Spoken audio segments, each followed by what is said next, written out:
The following is brought to you by the Social Suplex Podcast Network. Are you tired of the same old pro wrestling? Then check out the amazing action on Powerslam.tv, the biggest indie pro wrestling channel in the world. Get over 4,000 hours of the best pro wrestling events from over 110 of the biggest names in the industry from over 15 countries around the globe. Get your free trial today at Powerslam.tv.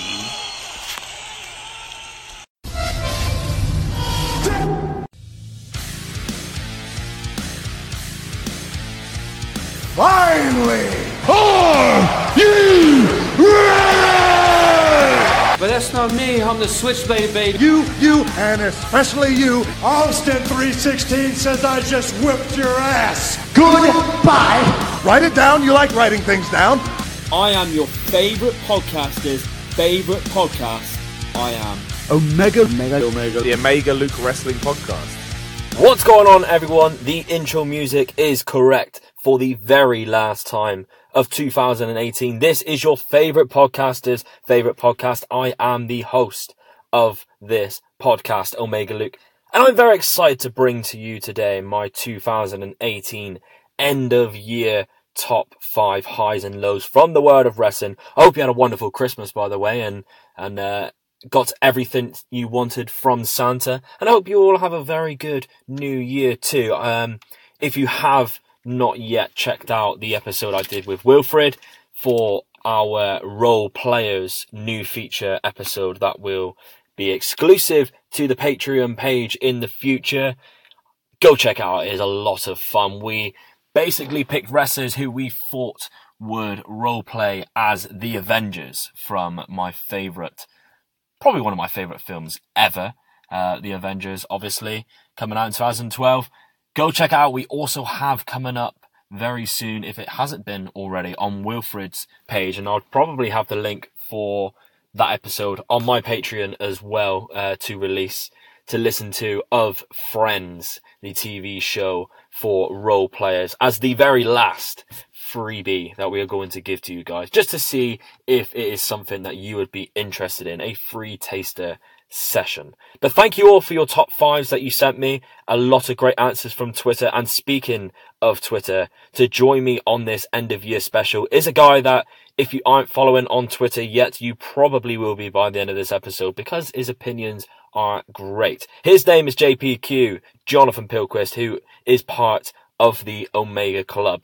John was the first ever Patreon member. Shout out to Wilfred, Anthony, and of course the lovely Courtney, who followed in John's footsteps of supporting the podcast by joining the Patreon page and becoming part of the Omega Club as well. Courtney will be joining me on Thursday's episode of Omega Luke for the Wrestle Kingdom special, by the way. And I just want to say a big thank you to everyone who supported me so far on my very small journey through 2018. I've loved every minute of it, but I'm still nowhere near where I want to be. I want to grow. I want to get more incredible guests for you to listen to, more of your voices heard from the wrestling community, and more fantasy bookings in 2019. And for those of you interested of the Fantasy Booking League, it is at a weird point right now where only Math and Royally Rumbled can qualify for the final, and they are against each other in their last remaining matches in Block B. And therefore I've spoken to the remaining competitors, and they've decided not to worry about their other bookings, which is why the league is taking a bit of a break over the holidays. But next week we'll be back with that Math versus Royally Rumbled match. Winner, of course, faces Mason Adams in the final, who has already qualified from A Block. And speaking of fantasy booking, I'm very excited to announce, if you haven't seen my tweet yet, I have a new design made for me, which will become a t-shirt as well on my Pro Wrestling Tees store. You just need to search for Omega Luke or search through the podcast section to find it, of the king of fantasy booking, and fuck me, is it gorgeous. So check that out. If I remember, I'll try and remember to pin it to my page on Twitter so you can see that at Omega_Luke. It is unbelievable. It's absolutely gorgeous. I cannot wait to see what you guys think of it. because I haven't actually posted it yet as I'm recording this. Right, let's get cracking. Make sure to do all the good stuff like subscribing and sharing this episode. And over to me and JPQ. Hi, I'm Bruce Pritchard. This is Conrad Thompson. And you're listening to the Omega Luke Podcast. Hey everyone, I am here with Patreon member John. He was my first ever Patreon, a constant supporter of the Omega Luke Podcast, and an absolute god on Twitter as well. John, firstly, thank you very much for all your support, but secondly, welcome to Omega Luke Podcast. Hey man, thanks for having me. I appreciate it. Absolute pleasure to have you on. I've been looking forward to doing this for a very long time. We're here today for a bit of a special end of year review. We're going to look at our top 5 highs and lows of 2018 in the world of wrestling. There's so many ones that I think I ended up leaving off because there's just quite a lot of options, really. You probably had the same sort of situation too. But hopefully we're similar in ways, because as we've had two very different years in wrestling. But a bit of variety, some extra talking points, and maybe a couple of different ones. That'll be quite good. What do you think? I think we're in for something special here, for Definitely. Sure. First of all, John, as an overall thing, how do you feel 2018 in the world of wrestling was maybe compared to 2017 and previous years? Oh, goodness. With regards to previous years, I think this is a benchmark year. It's got to be, right? I agree. It's from everything that's going on independently, as well as even in WWE, the UK market, the Japanese market, the interest from the internet community, the mainstream success they're having. I mean, I'd be remiss if I didn't say that this is as good of a year as you can have since 2001. Yeah. Right? It's gotta be. Yeah, I mean, I don't know whether it's because I've started a podcast or I've really sort of focused on wrestling a lot more than my other loves like football and comic books and stuff, but this year I've noticed there's been so many like benchmark things that have happened, and so many maybe not even benchmark things as well, but sort of like rises in popularity, such as the indie scene. I feel like it's thrived even more than we had in 2017. I feel like obviously we've had NXT UK was a massive deal when that got announced, and so far it's been a success, and I'm looking forward to the takeover and stuff like that. Progress, the indie scene, like you touched on there, in general, companies like Progress are absolutely thriving, and the Japanese scene. I mean, what a year for New Japan. Some people have not. I think the hardcore New Japan guys, maybe Japanese audience, have not been that pleased with all the goings on with the Elite and a lot of the Western wrestlers coming over. But I don't know about you, John, but the quality of matches that we've had this year in New Japan has just been outstanding, really, isn't it? Yeah, outstanding is the perfect word. It's one of those things where New Japan's always been very, very good with how they lay out their matches. I can't speak too much on how Japanese fans feel about the product, but my sense is, following it the last couple years, from a global standpoint, it's the biggest it's ever been. Yeah, you cannot deny that. We've even had sort of this year's been, I want to say, a breakout year, but mainly because I didn't know myself about it before in 2017, but the Australian scene and the New Zealand scene. Have you noticed anything like this year, how that's been thriving? I think World Series, something like that, wrestling, something like that. I've seen a big rise in the Australian indie scene. Yes and no. So if you were to ask me in 2017 if I knew any Australian wrestlers that weren't Tennille Dashwood, I would tell you that I don't. But with Robbie Eagles and a couple other people kind of coming up through the ranks, there's a groundswell coming out of that country. And I'm excited to see what they do moving forward. But I don't know terribly too much about it, so I'm going to have to look that one up when we get off here. Yeah, definitely. Let's begin then. I think what's best way to do it, I think, would be to go one low, one high, and take in turns and do it that way. And so we're not being all negative at one point and people switch off thinking we're just being too negative, or we're not being ultra positive and then end the episode on a low. We'll go back and forth and keep it a little bit juicy that way. Yeah, I like it. Good. I'm going to go first, and then I'll let you have your one second. mainly because this low for me, I don't want to cover it that much, but it has been a low for me in general. I try and stay away from the political side of wrestling. I try to focus more on wrestling itself and stay away from what's going on backstage. But unfortunately for me, one of the biggest lows this year, and 5th place, we're gonna go in order, by the way, guys. Listen, we're gonna rank them in order. The 5th low for me would be the scandals. So you got like the Big Cass, Enzo Amore, the James Ellsworth thing that came out recently.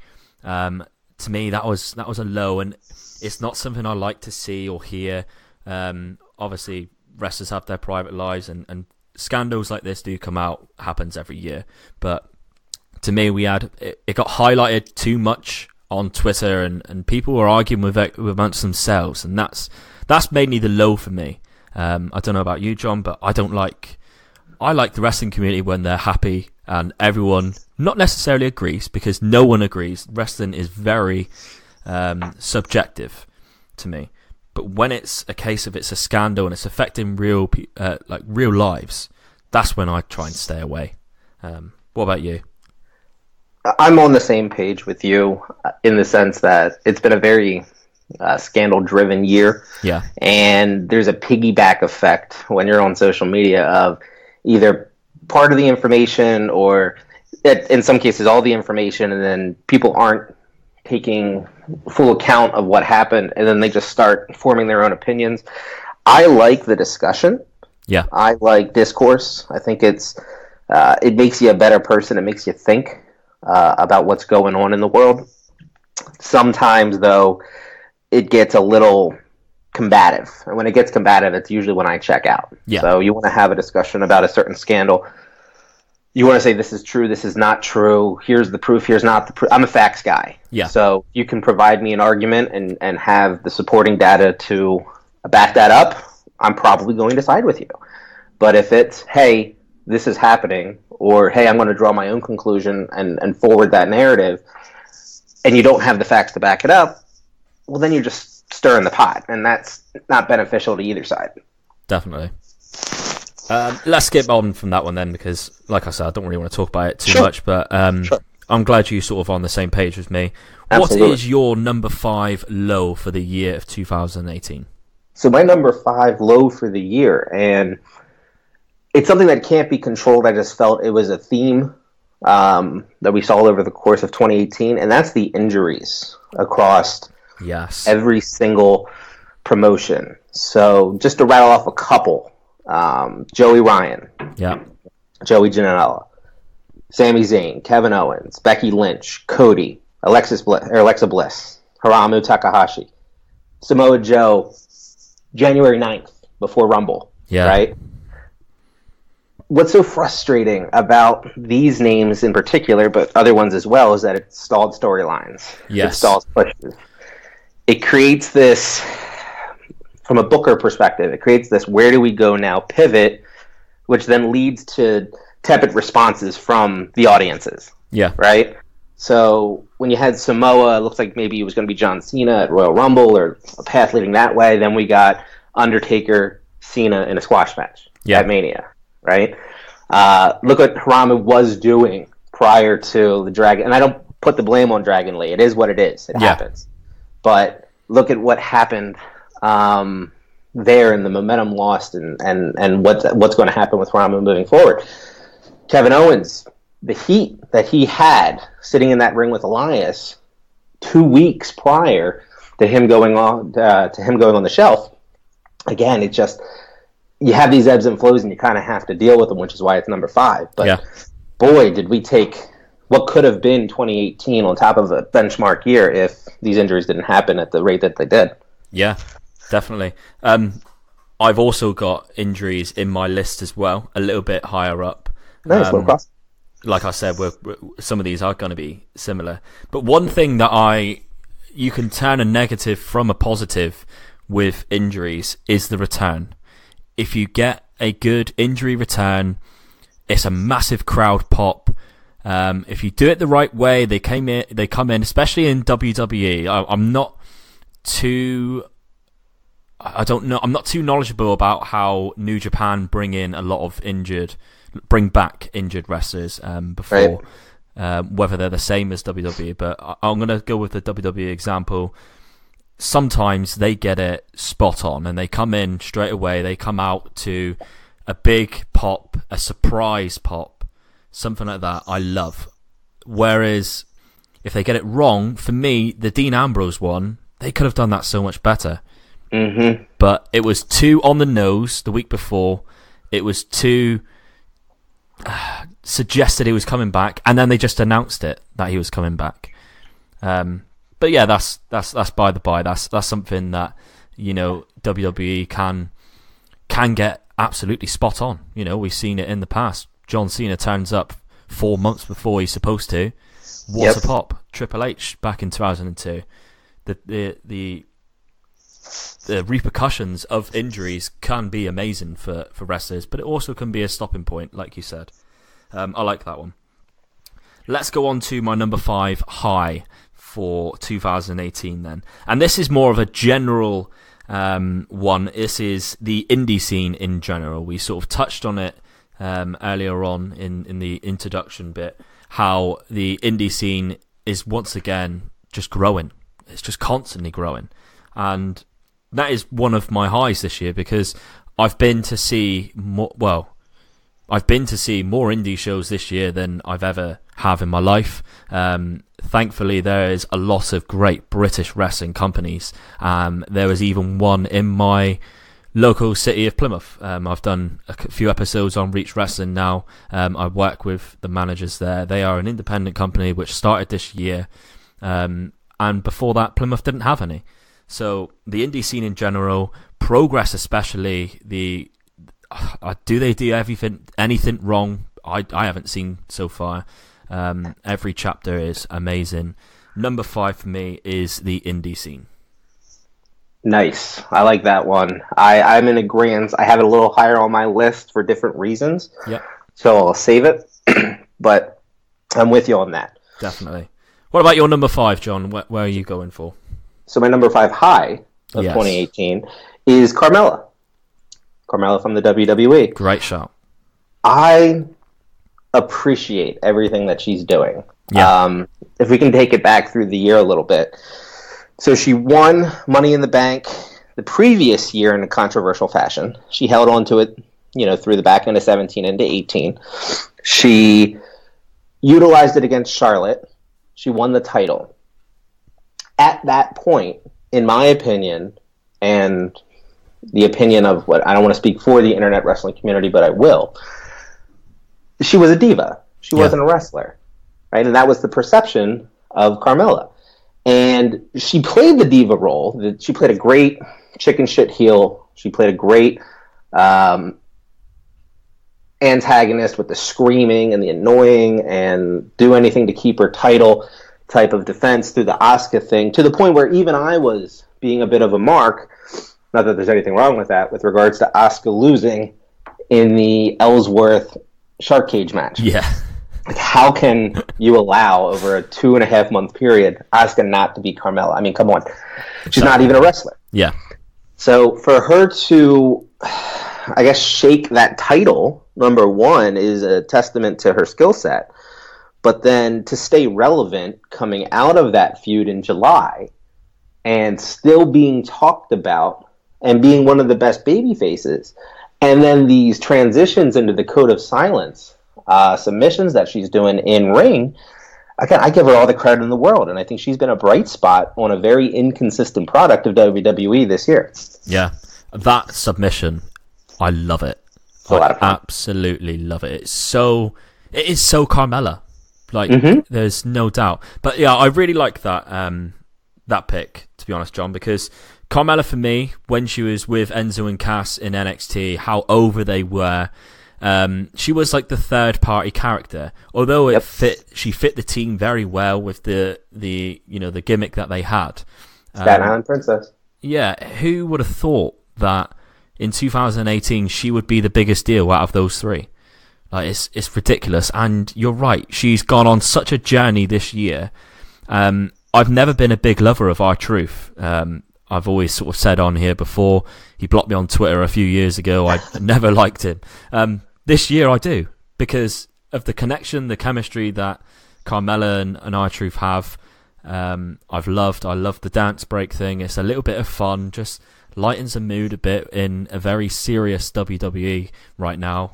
We need a bit of fun, because, you know, sometimes it is a bit pulling teeth, and, you know, and this year, that little bit of fun with Carmella and R-Truth is a complete contrast to when she was a chicken shit heel defeating Asuka, and everyone was blowing up like, what the fuck, how can this happen? How is she beating Asuka? And yeah, you're spot on. I mean, I've always liked Carmella because like looks wise, I find her very attractive as well. Sure. But as a wrestler, I think she's come on leaps and bounds just this year, and she's shown us that she can be a great women's wrestler. And I'm looking forward to 2019 with Carmella and see how long this R-Truth thing goes on. So something that I didn't think about before. Yeah, you're right. That is a big positive this year. Mm-hmm. I like that one. Let's go on to my fourth low for 2018 then. This is a bit of a 2-in-1 because it sort of happened together. And that is the Saudi Arabia deals with the legends sort of taking place as well. So we had the Greatest Royal Rumble, and I don't know about the Greatest Royal Rumble. To me, it didn't seem that bad back then. It just seemed like, okay, yeah, why wouldn't WWE do this? They're getting paid shitloads of money. Fair enough. Then the second one, the Crown Jewel. This just seemed so ridiculous to me. I didn't even watch it because we've just been promoting women's wrestling all year. We're on the cusp of Evolution, the arguably for the world the biggest wrestling event for women. You know, I hate it when people say, "Oh, it's not the first women's pay-per-view," though. That, yeah, I agree. You know, WWE should have been doing this a long time ago.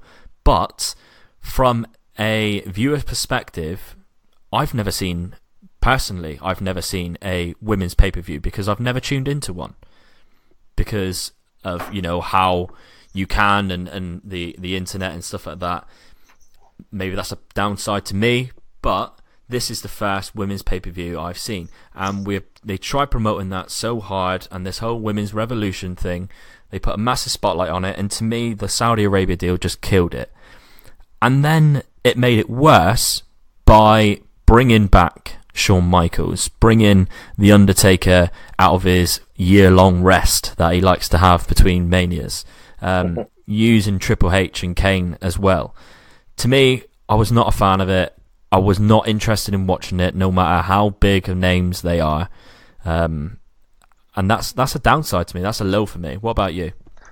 Yeah, I agree wholeheartedly. I actually didn't put Crown Jewel on my list because I do try to avoid that conversation altogether. I think by bringing attention to it, it's going to spur up different things in different people, good, bad, or indifferent. So I left it off my list this year because it's not that it's controversial, but I feel like we've talked about it enough, especially when it was going on. But I agree with everything that you're saying. So from a women's evolution Crown Jewel, you took away from the evolution by doing Crown Jewel, I believe, a couple weeks after. Right? It was after. Yeah. It was after. Yeah, I think it was like 3 weeks after.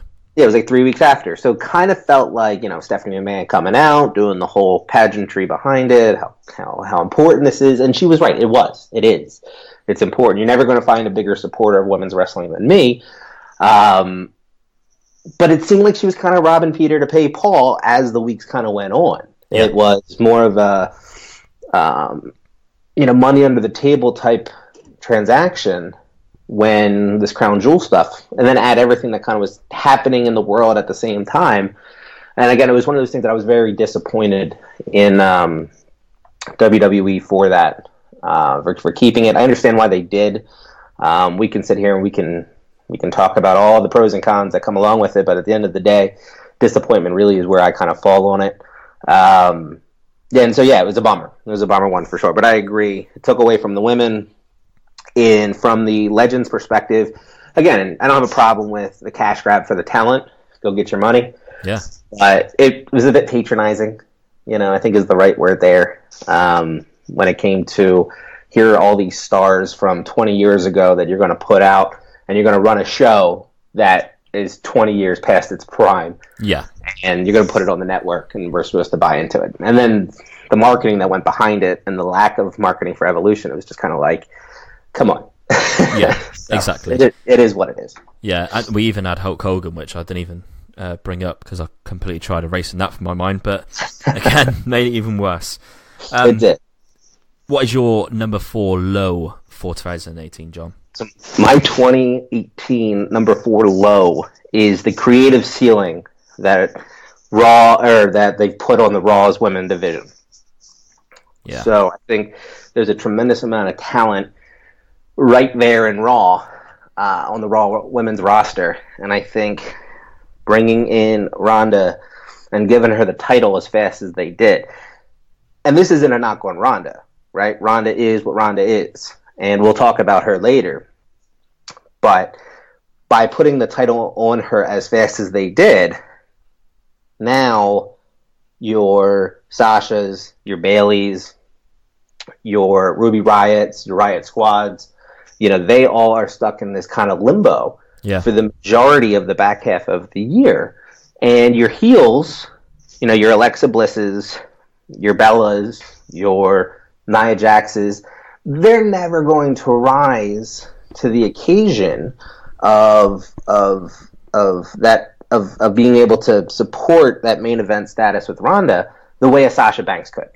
Right? Yeah. The way Ruby Riott has the potential of doing, because people want that.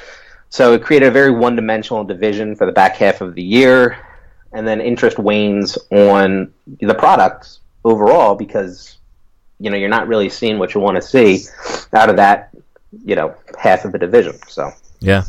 No, I think that's a really good point, actually. I'm glad she's put a spotlight on the Raw Women's, because you're right. They put the title way too early on Ronda. I wanted to see a big year-long build of Ronda getting to the top. Because one, why should she go straight into wrestling and go straight to the top, even if she is good enough?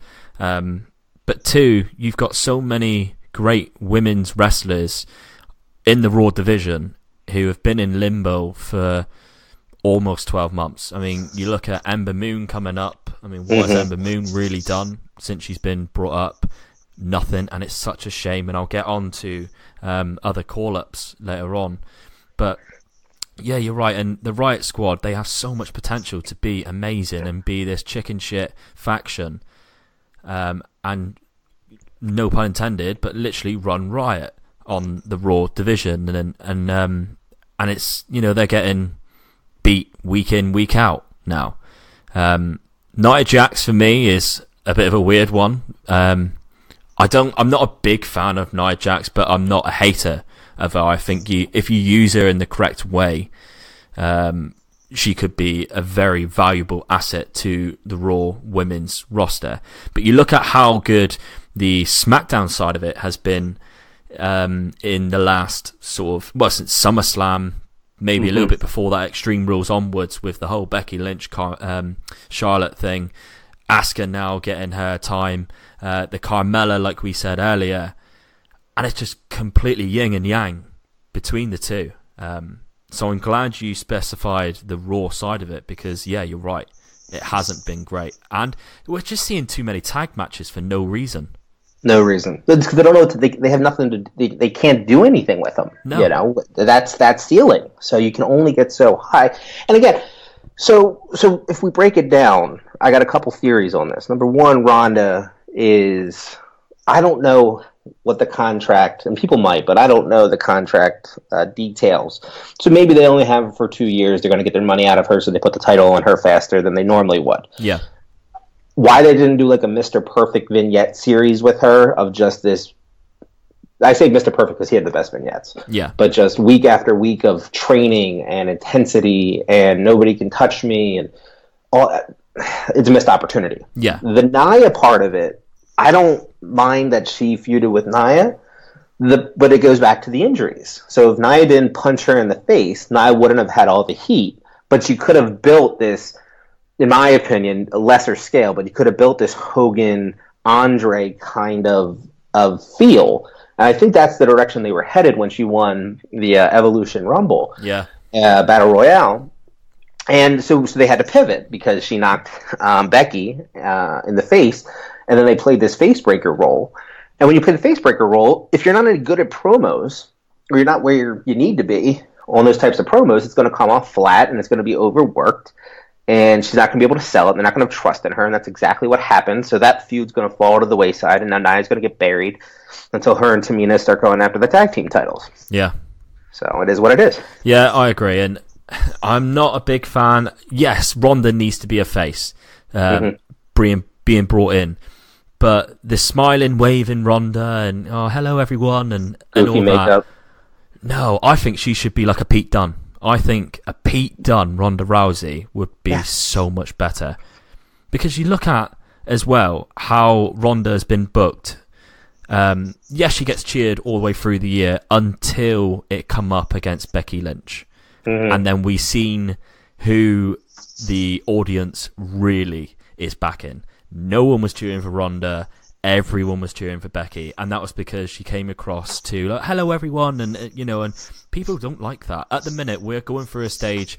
It's always like heaps and troughs. I feel with the audience. We look at the early '90s, and you had the Hulk Hogan and the Ultimate Warriors, everyone, the big faces, the big characters. Then you go to the Attitude Era, and everyone loved the anti-hero, the Stone Colds, the Rocks. Everyone loves that sort of dickhead sort of thing. Then we went to the John Cena stage in the noughties again, where it was, everyone, I'm here for the fans, I'm here for that. And the CM Punk stage was a very weird stage where we almost had a hybrid of both. Now we are in again the stage of we like the badasses, we like the anti-heroes, with an exception to a few, because I feel like people like Seth Rollins as a babyface is crushing it. But that's probably because of how talented he is and stuff.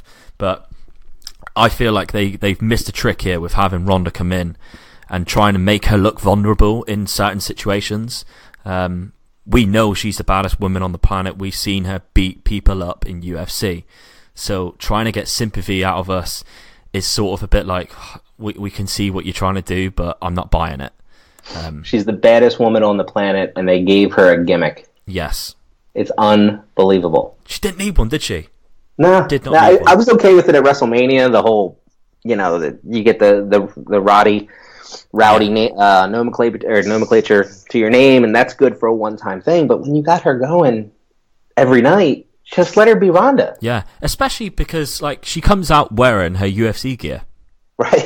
So why not keep her? I mean, when you look back, did you watch UFC when Ronda was in UFC, John? Yes, I still do.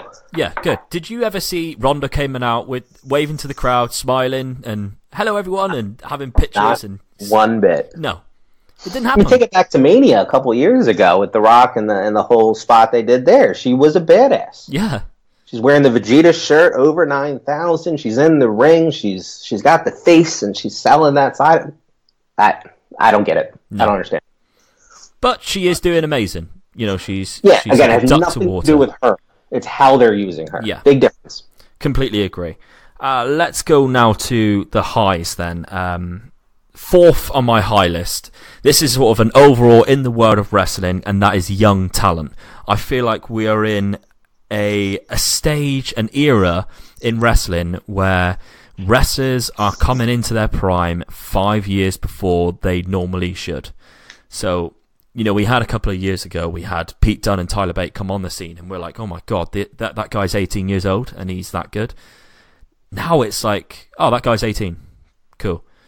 We're used to it because we're seeing so many wrestlers, early 20s, really early 20s, still in their teens, like Jaya Brookside and people like that, becoming professional wrestlers and being very fucking good at it. In WWE, we're seeing someone like Velveteen Dream, Patrick Clark, who is absolutely smashing it. He is 23 years old, and he is one of the most loved characters in NXT.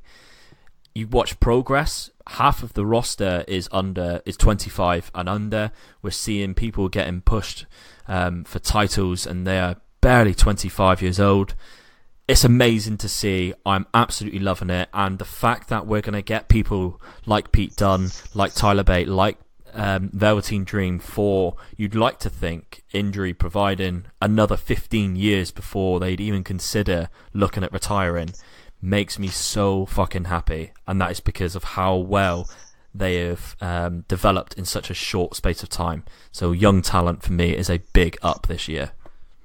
I love that. I love that answer. I think that's a great one. Yeah. That's spot on. Yeah. The amount of talent that, is under the age of 23 right now out there in the world, it's incredible. Yeah. And the only thing I can add to that is when WWE started buying up all of the talent, worldwide, in a sense, both through NXT UK and home base here in New York, it's one of those things where, what's going to happen in Ring of Honor? AEW starting, who are they going to sign? All these independents are going to go out. Sky's falling on the independent scene. Yeah. And all you got to do is watch Revolver Pro wrestling. All you got to do is watch GCW and see people like Jungle Boy and Tony Denard, Phoenix, Pentagon Jr. They're all still relatively young, under the age of 25. Okada's only 31. Yeah. If you think about it, it's crazy. He's been around for a good 6 years. Easily 6 years. I mean, he's been around forever. Sonata, I think, is only 24, somewhere in that range. So there's so much good talent out there. There's so much good talent coming up through the ranks. And Ring of Honor is going to have to evolve a little bit. And it's going to take some seasoning of this talent to get themselves over. But the raw talent is there, and it's going to be a very exciting thing as the years progress. So I agree. Definitely. I'm glad you agree. What is your number 4 high for 2018? So my number 4 high for 2018, I'm actually going to throw it back to the internet wrestling community. And specifically, I'm going to talk about the inclusion side of wrestling Twitter and these social media platforms, where 2018 is really a groundswell of interest back into the product of wrestling.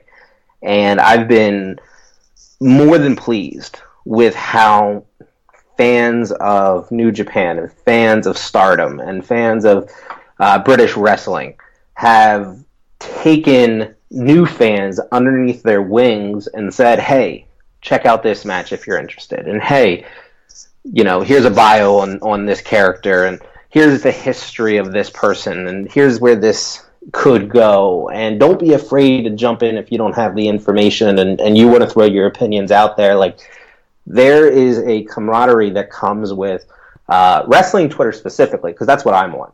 Yeah. But you can broaden that spectrum a little bit. Discords are big right now. That people are helping to educate not just younger fans, but new fans, or people that are reinvesting back into the product for the first time in 10 years. And when that happens, it's a very nice thing. And I think that there should be representation for those people in the top 5. No, I really like that answer, actually. I never had, before I had this podcast and my Twitter on for my podcast, I never really had a lot of wrestling fans on my Twitter, so I never really seen it before. So I can't speak too much on it.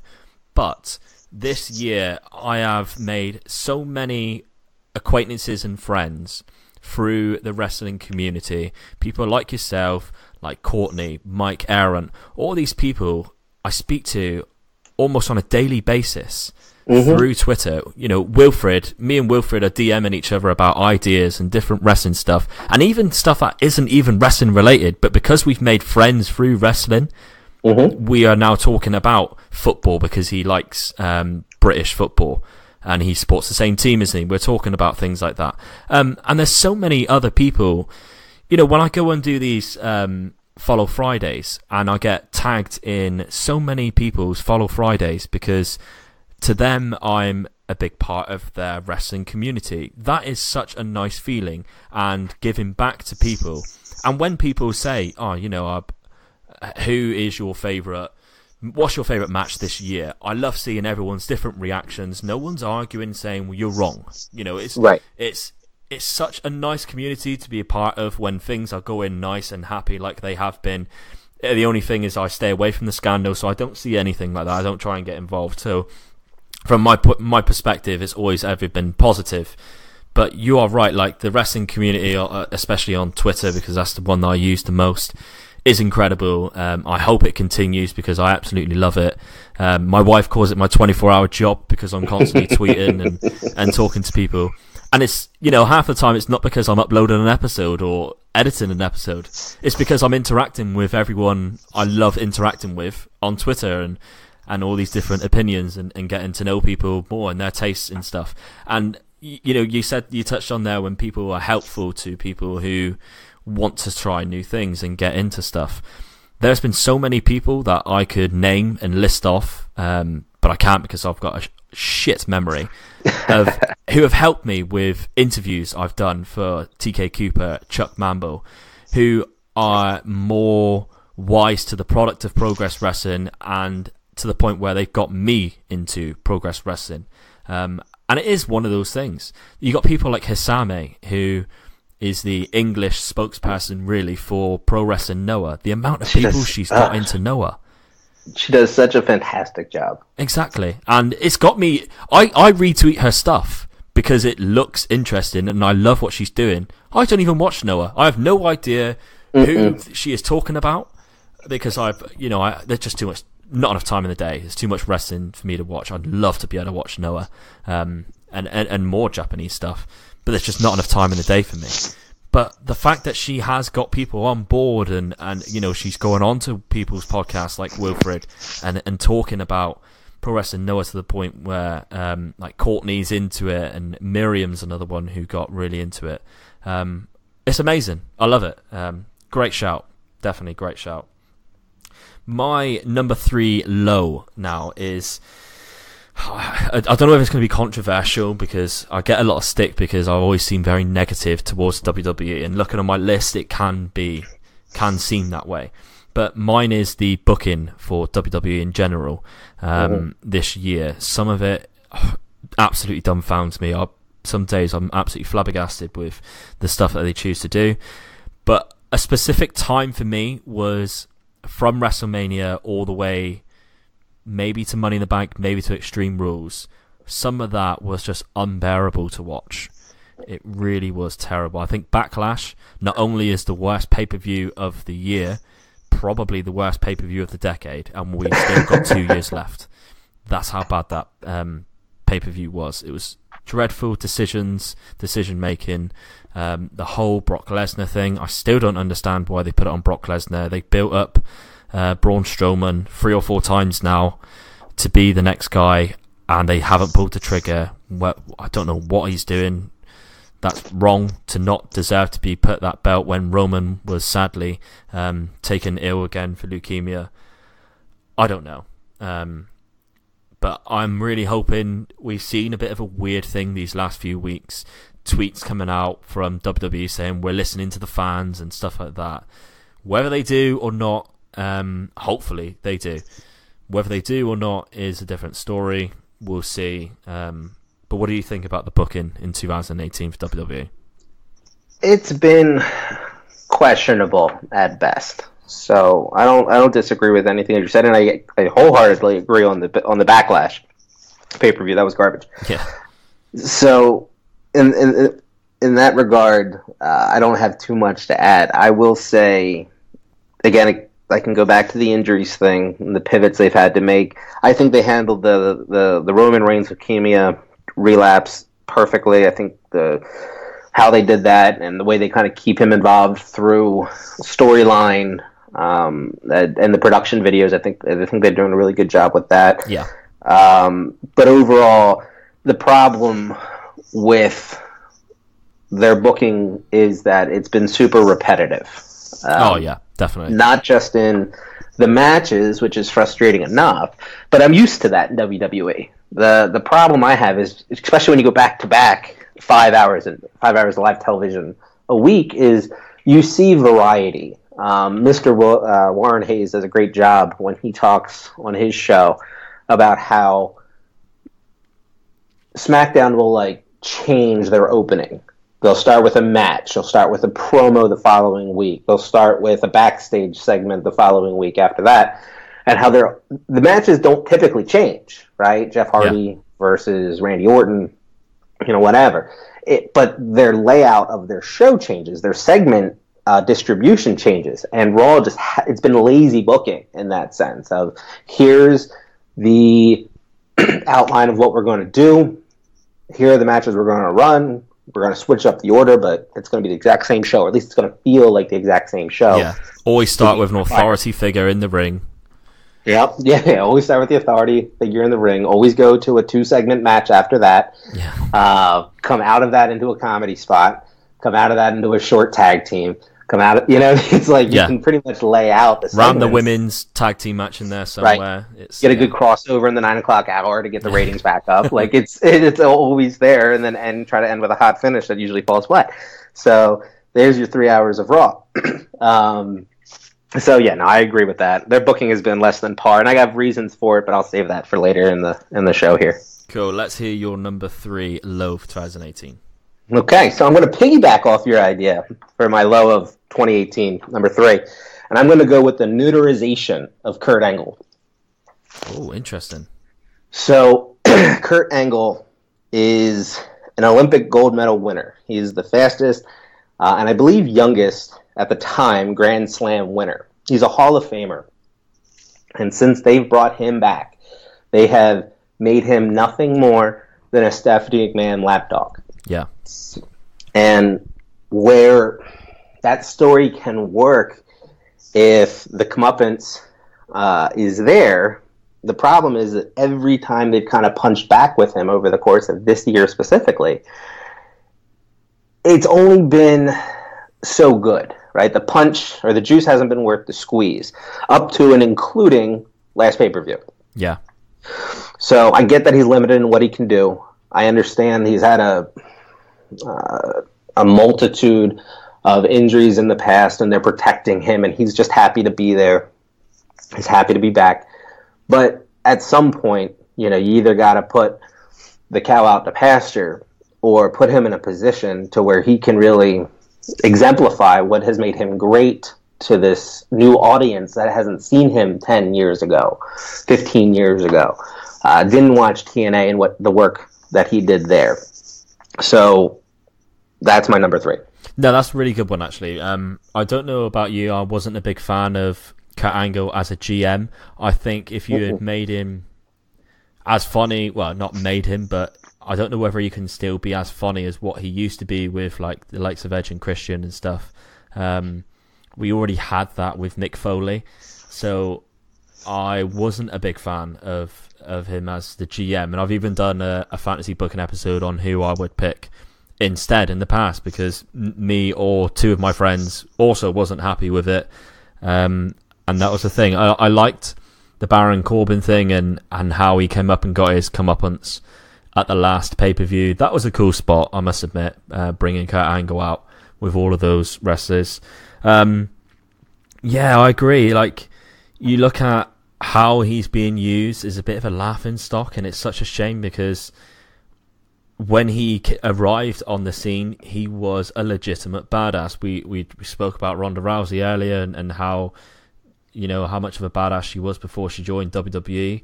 Kurt Angle was exactly the same. He's Olympic gold medalist, and he came in and he looked an unbeatable guy. I hated him as a youngster. I was about 10 years old when he hated the hair that he had. I hated him when he was in his prime when I was about 10 years old because he was a heel, he was really cocky, and to me he seemed unbeatable. So when he was come up against The Rock, I was worried because I was a big Rock fan. I wanted The Rock to win. But Kurt Angle seemed to me, he's Olympic gold medalist. How's The Rock going to beat him? Now it's like, Kurt Angle, he's just there. He's a bit of a laughing stock. So yeah, I completely agree with you there. Hopefully we see a bit of a change because I like what they did the last pay-per-view compared to what they've done in the past with him. So maybe we'll see something different in 2019 for Kurt Angle and what sort of role he plays, because now there's seems to be that there isn't going to be a GM, and he's not going to be involved. So quite curious as well, to be fair, and with Paige as well with that situation. Mm-hmm. My high for my number 3 high could have been my number 1. To be fair, that's how good it is. My 3 remaining highs are all so good. I have picked my favourite, but my number 3 high is how consistent and how amazing NXT has been this year. The takeovers, don't remember a bad takeover anyway in previous years, but they seem to do this thing where they astound everyone and get better and better every time. The matches they are putting on are almost dream matches for people who are aware of the indie scene and watch NXT. The storylines, the emotional storylines that they have done with Johnny Gargano, from this absolute hero babyface going for the title, everyone's behind Johnny Wrestling, to Tommaso Ciampa crushing that dream, and then Tommaso Ciampa then winning the belt himself, and now it looks like we are going full circle and Johnny Wrestling is now Johnny Badass. All of that stuff and more. I cannot praise NXT and what Triple H, William Regal, Matt Bloom, whoever is behind the scenes down there, whatever they do, my hat is off to them, because what an outstanding year of TV and pay-per-views, takeovers that NXT has. Especially my favourite match of the year, Johnny Gargano versus Andrade Cien Almas, for personal reasons and for how amazing the actual match was. The 5-star match. What a year. What do you think about NXT 2018? So NXT, I actually kept them off my list. I kept them on my list for a couple different reasons, but it's not because I don't disagree with anything that you said. So first and foremost, when it comes to Almas Gargano, that was in Philly during Royal Rumble weekend, and I was looking at tickets the night before Friday, and I almost pulled the trigger and didn't watch it the next night, and I was kicking myself all weekend because I should have been at that match. Should have pulled the trigger when I had the chance. I love NXT. NXT TakeOver. So in agreement with you, I will tell you the execution of both the matches, the wrestling quality, the characters, the storylines are all top notch. So they're the best going in WWE right now by great margins. Yeah. When you can take a DIY, I guess that started in 2017, but when you can take a DIY storyline and stretch it out over the course of, I think it started in January, so maybe it was 2018. Yeah. You can stretch it over the course of the year, and you're going to see the payoff, but I don't think you're going to see the payoff for real until WrestleMania. So you're talking a year and a quarter. Again, that just speaks to the testament and the quality going in, and the care going into everything involved in making a wrestling product great. So I take nothing away from them. I will also say, on the other side, distance makes the heart grow fonder. So when you're running these storylines that don't have what's the word? They don't have, maybe? Yeah, they don't have the duty to have to progress the storyline every week, right? You might see Gargano first week of the month, fourth week of the month, and then the payoff at the pay-per-view and continuing the story from there. When you don't have to do it every single week and progress a storyline, it's going to make for more enticing television. If you could put Dean Ambrose and Seth Rollins after that turn, the night of the Roman thing, in a weekly 1-hour show that you don't get a payoff from each and every week, that storyline would have the potential of being as big as DIY right now. So they work within the framework that they have to work in, so I can't fault them for it. And the execution has been brilliant over the course of the year. But they also get a little bit of latitude because they don't have to do it every week and they don't have to do it live. So. Yeah. So that's my only knock. It's not even a knock, because that's my only criticism of NXT. Other than that, but again, I can't stress enough, from an execution perspective, from a storyline perspective, from a creative perspective, they're the best in that company right now, and they should get all the applause and all the awards every year for it. Definitely, completely agree with that. What is your number 3 high for 2018, John? So I'm going with number 3. I'm going with the Golden Lovers storyline. Oh, good pick. So we can go back a decade if we wanted to. But really the culmination of, and I'm going to talk specifically about Golden Lovers because we can take this many directions. But we talk about New Year's Dash and Jay White taking the U.S. title from Kenny. Yeah, actually, he took it at New Beginnings, I believe. New Year's Dash, he turned away the Bullet Club invitation. Then the whole Cody Ibushi thing, and then him coming back to protect Ibushi, and then the breakdown of BC and these two coming together, in this ambiguous type of relationship. Yeah. And the culmination of a decade's worth of storyline. Again, yeah, I mean, we always say hashtag trusting Gato, but when we talk execution, to be able to, I mean, again, it questions the main event with everybody leaving in January and starting All Elite.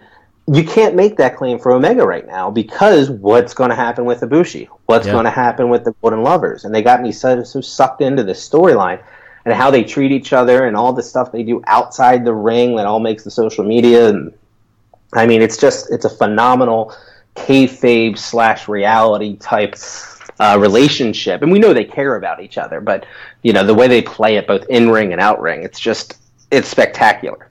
Yeah. Definitely, I've been a big fan of the whole Golden Lovers thing. Obviously, I was never around to see what they were like before, so when it first sort of happened, I was a bit puzzled and a bit confused.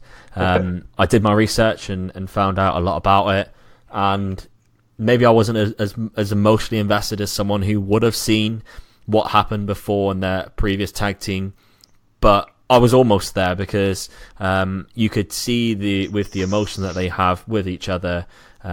The chemistry that they have in the ring is pretty phenomenal. And that G1 match that they had with each other, against each other, was outstanding. Unreal. Props to them for continually putting on amazing matches. Ibushi himself, I feel like, has had one of the best years, best 2018s out of the whole world of wrestlers.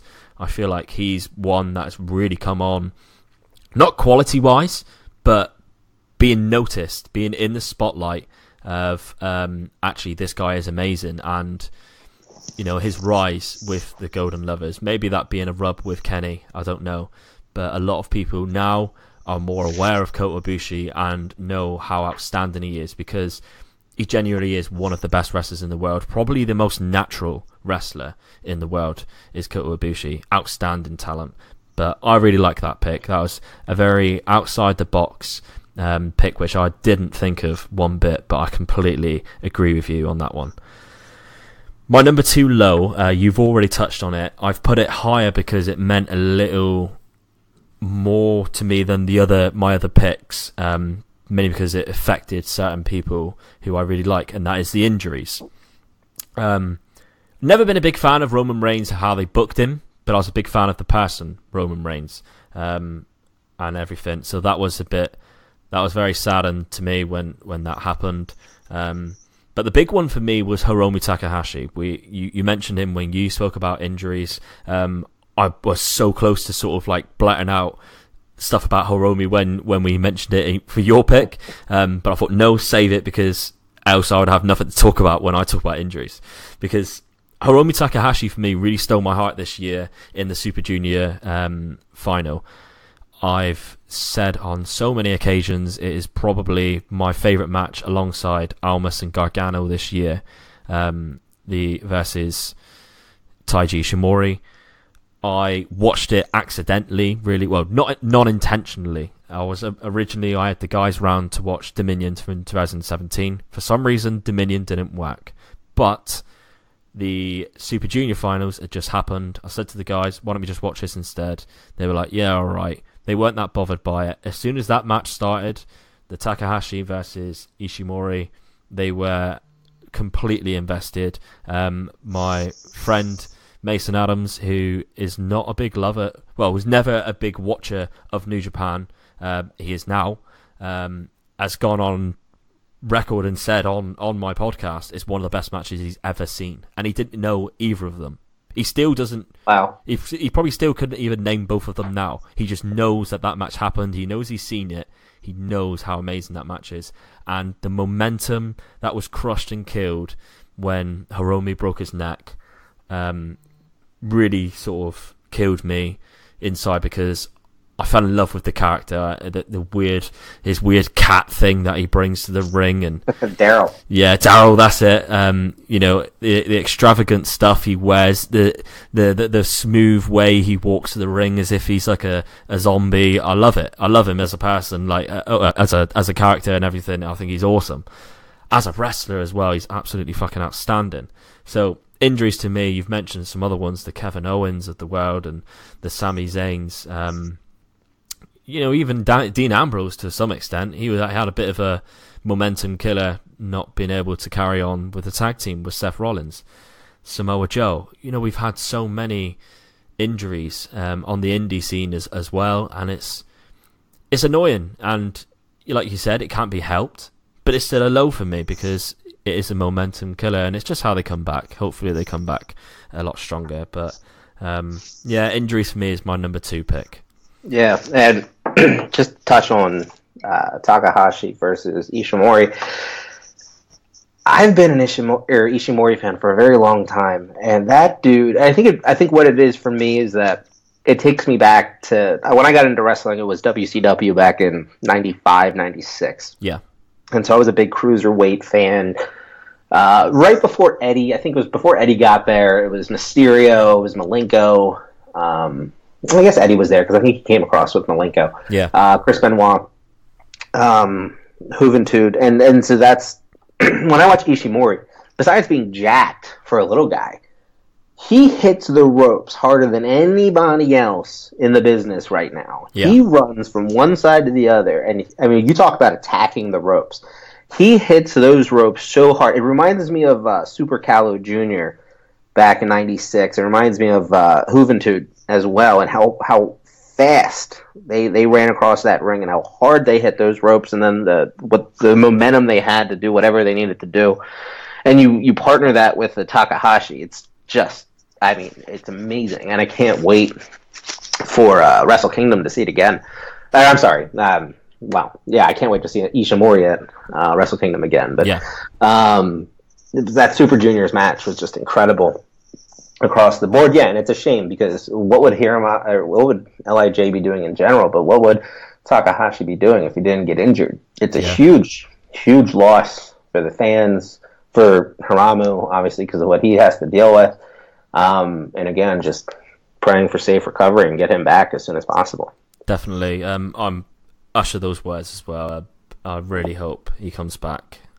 Still able to do everything he can do, but maybe not take as big as risks as what he did before. Cause, right. Yeah, you could see it happening really with the risks he took. Well, the problem with the Dragon Lee situation, if I remember correctly, there was a tournament prior to that match that was like a 2-day tournament, 3-match tournament, where Dragon Lee performed 3 times in 2 days and then wrestled Takahashi. So they've come out and said that it had nothing to do with him wrestling prior, but fatigue is a real thing. Yeah, because it probably wasn't wrestling in Japan, those events either, was it? It was probably CMLL.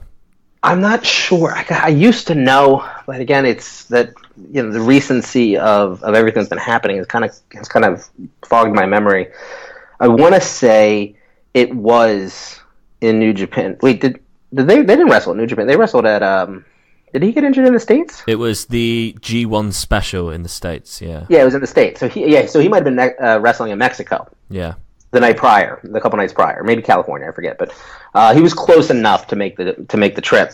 But you take in travel, you take in fatigue, and then for him not to hit the move as cleanly as he does, and he's hit that move 100 times. You sit here and you wonder, and you play that Monday morning quarterback.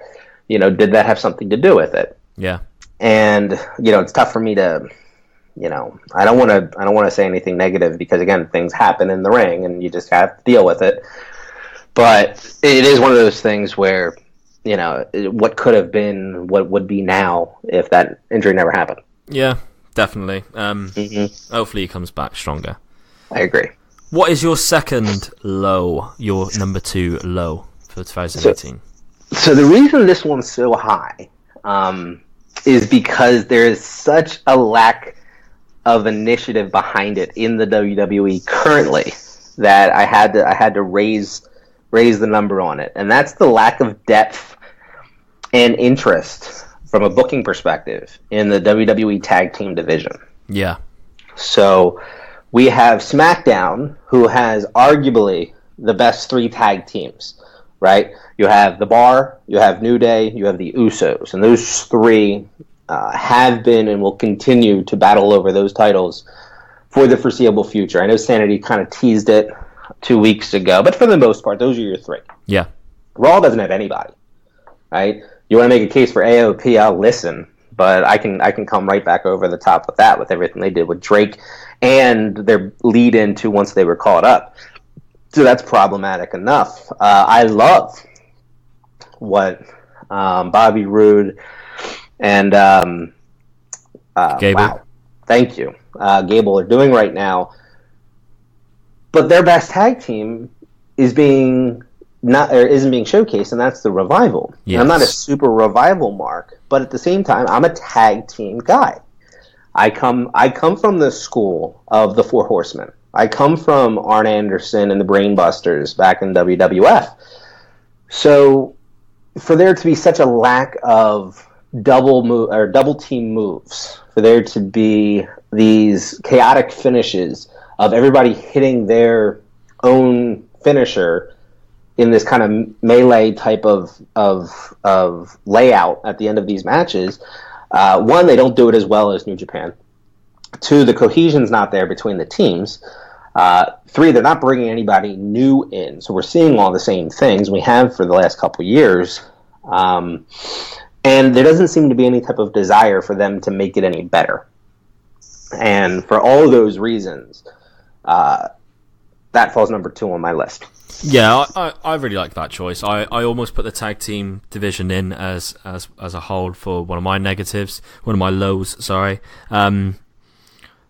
I am a big fan of tag team wrestling. I love what New Japan do and how it still feels relevant no matter how many times we see Suzuki-gun versus Chaos or LIJ versus Chaos. You see the same guys, but they make all the matches different.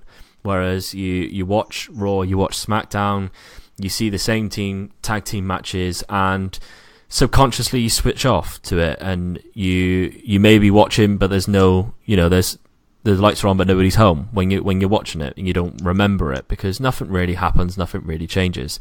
Personally, I spoke about it before when I fantasy booked the tag team division. One of the first ever fantasy bookings I did was the tag team division, and I would make it a one whole roster as a tag team, split across both, and I would have just one title belt, and instead of, I think it's a bit saturated having the 2, and you end up, like you said, you end up seeing the Usos versus the Bar, or the Usos versus New Day versus the Bar. You see that too often, and I think Raw, because of the lack of strong Raw tag team teams, we're seeing teams like Rude and Gable being brought together. Okay, it's worked, and I quite enjoy it. You sound like you quite enjoy it too, but there's also times where that hasn't worked, and it just seems very forced.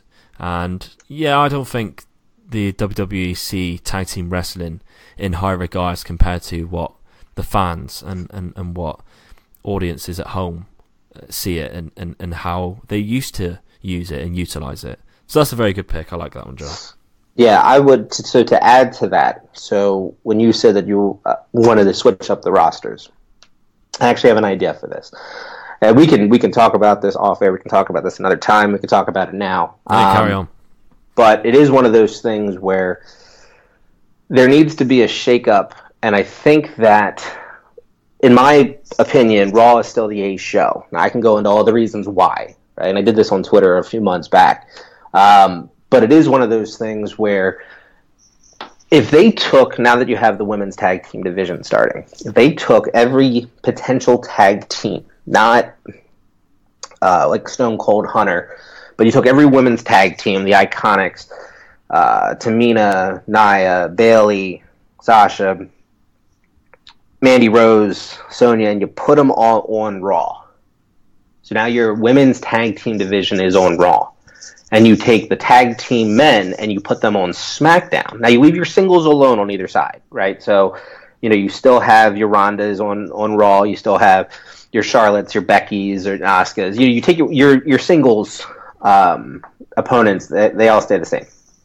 Or you can switch them up, but you have both on each side. Yeah. But now you dedicate men's SmackDown, and you put all the tag teams on that division, especially with them going on Fox.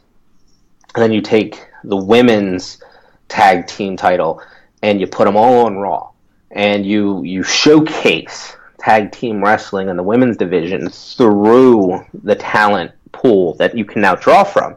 I think you see better success coming out of the WWE with regards to tag team. I think where I'm a big supporter of the women's tag team titles specifically, I also think that everybody's been talking about, they should float the titles between brands and into NXT and the NXT UK, and that's all well and good. But at the end of the day, it's going to get muddled. What are the rules? When do they switch brands? How do you know they're going to switch brands? Can we see it coming? Like, there's a whole bunch of different ways of playing that. And it's watered down product because talent is split. So you move it all into one brand. I would say Raw, because to me, that's still the A's show, which again, we can talk about at a different time. And you now dedicate the tag team division to the women over there, dedicate and bring the talent from Raw over onto SmackDown on the men's side, and you dedicate that division there. And I think that brings a little bit of continuity to the storylines, short term, long term. No, I like that. I like that idea. They just need to make it more relevant and more important is the main thing. We all have these ideas, which I all agree with. Like, quite a lot of people have different opinions of the tag team division and how they would make it better. But the difference is we're not the ones that are booking it, and WWE just don't seem to do anything different, which is why it's sort of in limbo and nothing's really happening with the division. I think it was a few months ago someone spoke to me and asked me what my predictions were for, or a fantasy bookings way of who you'd have face the tag team titles, and I had to ask them to remind me who was the tag team champions, because I just completely forgot. I didn't know who it was, and that's how bad it's been. Let's go on now to our second high. We're getting near the end now, and my second high this year is a bit of a personal one for me, because it's the G1 from 2018. I loved the G1. This is my first G1 that I've managed to watch all the way through from the beginning. I started watching wrestling about 18 months ago. Again, got back into it from one of those phases where you just dip in and out of it. And New Japan got me back into wrestling, and I caught the very end of the G1 last year. So I never seen it all the way through. This year it started. I watched from the beginning. I watched the G1 special. I watched every single night, every single match, and absolutely loved it. I was so engrossed with it. I forgot that the football season started. That's the first time that's ever happened in my life. People were saying, "Oh, what about the Man United score?" And I didn't even realise they had played because I was too busy watching the G1. How was the G1 for you? Did you manage to catch all of it this year? Every bit of it. Every single bit of it. I came in, so I love the G1. I love tournaments. I love point structures. I think New Japan does a great job with it. And the best thing about New Japan with regards to the G1 is that there's only a couple different people that can win it, but you never know who's going to win it. Yeah. And it really sets up the back half of the year so well that if you're not paying attention to it, I mean, early, it's going to be Jay White. Early, it's going to be Naito. Omega's going to run the table. Are we going to see what's Ibushi going to do? Right? Juice is in it as the U.S. champion. What's he going to do? Sonata's in it. So there's so many different angles you can go, and you know it's going to set up the back half of the year, but you don't know how they're going to get there. And it's just for it to progress the way it does, and the variability that they've thrown into it over the last couple years, and the way it comes down to the last night, it was incredible. And the matches this year they spoiled us with the level of wrestling, the level of execution, the storylines that are intertwined through it, the whole BC matchup, the Bullet Club coming in and doing all the interferences and all that.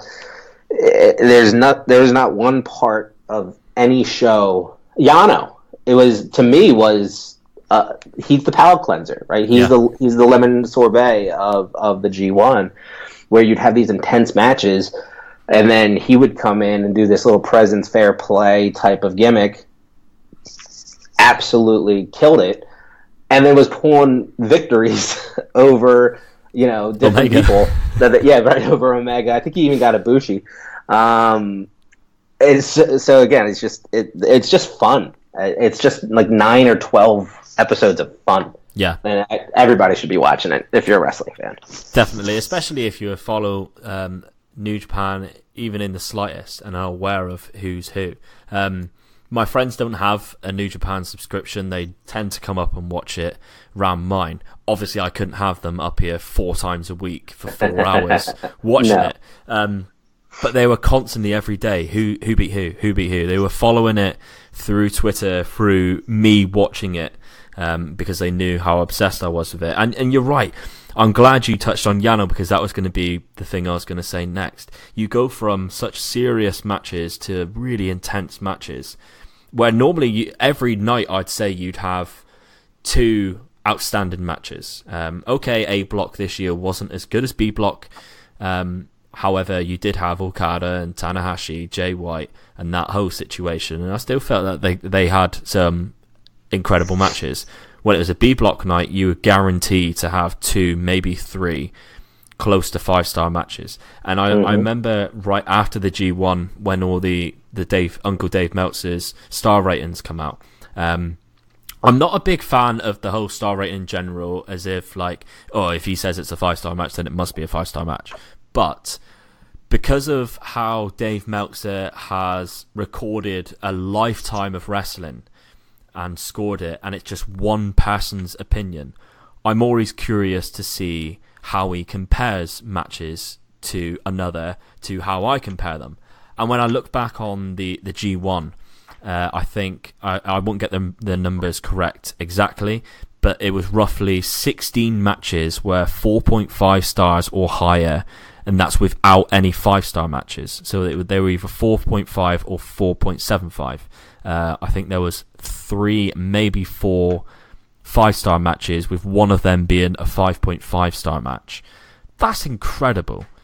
Incredible. The fact that WWE couldn't go, how long was it? Nearly 8 years without a 5-star match, until, thank our Lord and Saviour, Cien Almas and Johnny Gargano gave us a 5-star match. The G1 just supplied us with 3 5-star matches and 1 5.5-star match in the space of 3 weeks, and then 16 other matches which were on the cusp of a 5-star. That's insane. And if you haven't watched a G1 before, either go back and watch this G1 if you've got the time. If you've got a few days where you've got no plans, then do that, because you'll be like me. I was totally sucked in, and I lost myself for a few weeks because of how amazing and how incredible the wrestling was. And also, I want to say on the subject of the G1, props to not only Kevin Kelly, but Rocky Romero, because I was used to having Don Callis. Obviously, we couldn't get Don Callis because of his commitments to Impact Wrestling. We had drips and drabs of him. But Rocky Romero, I absolutely loved during commentary on the G1. Even getting included in the Sonata versus Toriani match, which is arguably one of my favourite matches of the year, not for quality-wise, but for comedy props. what a funny match that was. But I really felt like I thoroughly enjoyed the G1 even more because of the wrestling, but because of the commentary team that we had this year. Yeah, I agree, and I'll throw Ishii in there too because I don't think we talked about him. Maybe he had of the year. Incredible, yeah, and just incredible G1, and that's the thing. I mean, most of the memories I have aren't about Tanahashi winning. Now, Tanahashi-Ibushi was a great match. Tanahashi losing in a bad way to Jay White was a great match, in my opinion. Sure, the Okada was match a great as well. match. Yeah. Yep, same with the Okada match. So, a lot of good things happening, but that's the beauty of the G1. It's not about who wins it. It's this progression of just, it's a story within a story, and it's just a lot of fun. Yeah, absolutely loved it. What is your number 2 high for 2018, John? So my number 2 high, and you kind of touched on it in a different way, so I'm glad we're going to get a little variability here. But I'm going with the resurgence of the independent scene in the United States specifically. And the reason I'm going with the United States is because I don't follow British wrestling as much as I should. Japanese wrestling takes up a lot of my time. You got Raw for 5 hours. So from an accessibility standpoint, I run out of time. Yeah. But I do catch matches, but I can't say I know storylines. I know wrestlers over there, but I don't know storylines or progressions and things like that. Yeah. But so what specifically with regards to stateside? Number 1, you have All In, right? All In is a testament to the business of wrestling and what Cody and the Bucks were able to do with it, but then the confidence of their fans to come in for that event, and they showed that if you're not WWE and you are in to wrestling, that there can be an alternative, and that there is this bubble of counterculture available for independent wrestlers to take advantage of. And that's success all on its own. I will also tell you that the NWA reboot and what Billy Corgan and Dave Lagana are doing with that is it hits me. I don't want to call it a spiritual, but there's a certain warmness that I have for the NWA. Yeah, a bit of nostalgia. Yeah, there's some nostalgia for sure. And so for them to kind of put on that grassroots kind of show, the NWA, I'm actually wearing my NWA 70s hat now, is always a plus. The women's section of, you have the men's section, you have the women's section. Talk about Rise, Insanity 10, where Tessa Blanchard and Mercedes Martinez, the 75-minute unbelievable match was unbelievable. If you haven't watched, and again, I'm a Stardom guy, but if you haven't watched the Rise Insanity 10 75-minute match between Tessa and Mercedes Martinez, go on to GWN or whatever the website is and check out that match, because that match was incredible. The talent that's out there that's not signed by the WWE right now. And so you have this, and I've been using the word groundswell. I can't think of a better word from it, but you have this bubble of wrestling fans who are either tired of the WWE for all the reasons that we've said. Some people just like to be anti whatever mainstream is, right? Yeah. And to be able to provide them with a product that fulfills or satiates the need for good match layout, good wrestling, good storytelling on a not so consistent basis, it's really something that I see we're only seeing, or it's something I feel that we're only seeing the tip of the iceberg of. And going into 2019, it's really going to begin to take off with AEW and these independent promotions building upon the successes of 2018. Yeah, amazing. Yeah, like I said when I had it in mind, indie scene is as big as it's ever been right now, but it's not reached its ceiling, I don't think. We're going to be in for a great 2019. I'm so excited to see what All Elite Wrestling will do and can do. I think Cody Rhodes is the key here, because like you mentioned then, people who just watch WWE mainstream wrestling and not a big fan of the independent scene because of familiarity. Like, they don't know a lot of the wrestlers and stuff, which is fine. I was exactly the same before I got back into wrestling this time. But Cody Rhodes is a guy who people are familiar with, and can be that bridge to watching independent wrestling.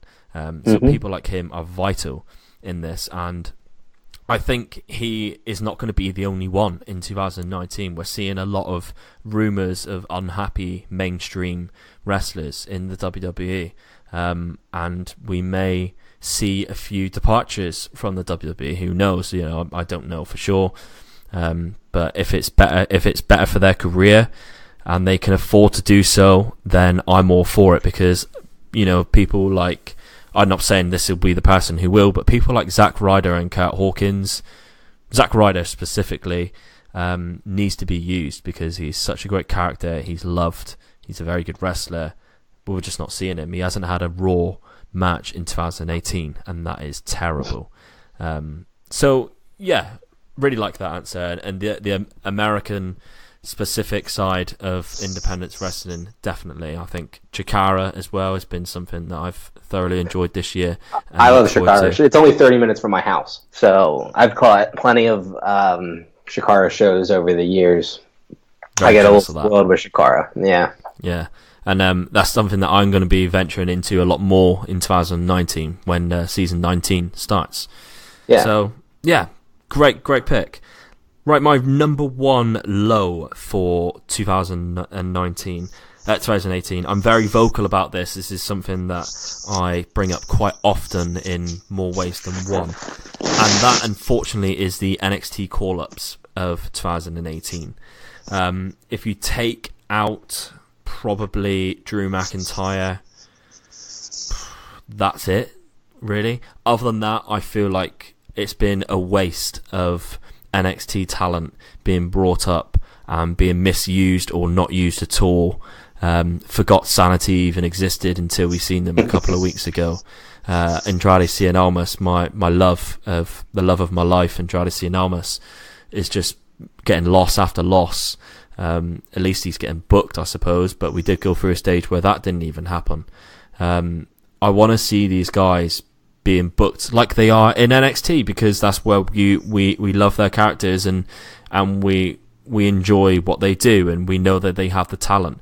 We're seeing people like Tyler Breeze going back to NXT and getting standing ovations from the whole arena because of how loved he is. He comes out in Raw and you just think, well, Tyler Breeze is going to get squashed, and that's a shame for me. I want to see these NXT call-ups being used and coming out like Kevin Owens did, challenging the champion straight away and winning titles. That's what I want to see. And it's just not happening for me. It just didn't happen for me this year, and I was so disappointed because I was so excited for the call-ups that happened. But the one thing that bothers me the most is we're getting call-ups currently with, the Lars Sullivan group, I'll call them. And we'll probably get them after Mania, and you think of the people who are likely to get called up, and it is very worrying for me. Can you imagine a world of wrestling without the Undisputed Era?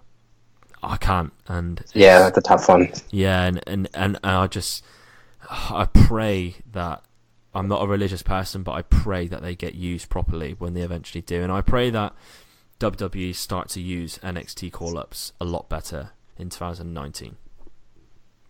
That's a good one. So, and I like that you kept it 2018 specific. Yeah. Because in that instance, in that window, you're spot on. Now I can make a case for Ember with regards to the ceiling on Raw, and she's gotten some good wins and things like that. But as a whole, yeah, you're spot on with regards to 2018 NXT call-ups. So there was a episode I believe you did. And I want to say it was your show, but it could have been either Grapple Arcade or Graps in that. I forget. Okay. Where you guys talked about NXT call-ups, or more specifically, if NXT was a developmental program. Yeah, that was me and Graps in that. Yeah. Okay, that was you and Graps in that. Okay, so good show, by the way. Thank you. So I know me and Wilfred kind of went back and forth a little bit in the totality of NXT call-ups, and is it a developmental or isn't it? The one thing that I don't believe was mentioned, and I could be wrong, if it was, correct me, was that it's not NXT isn't a developmental because of the talent they have there and how good it is and how good of a product they put on, because clearly these wrestlers are talented.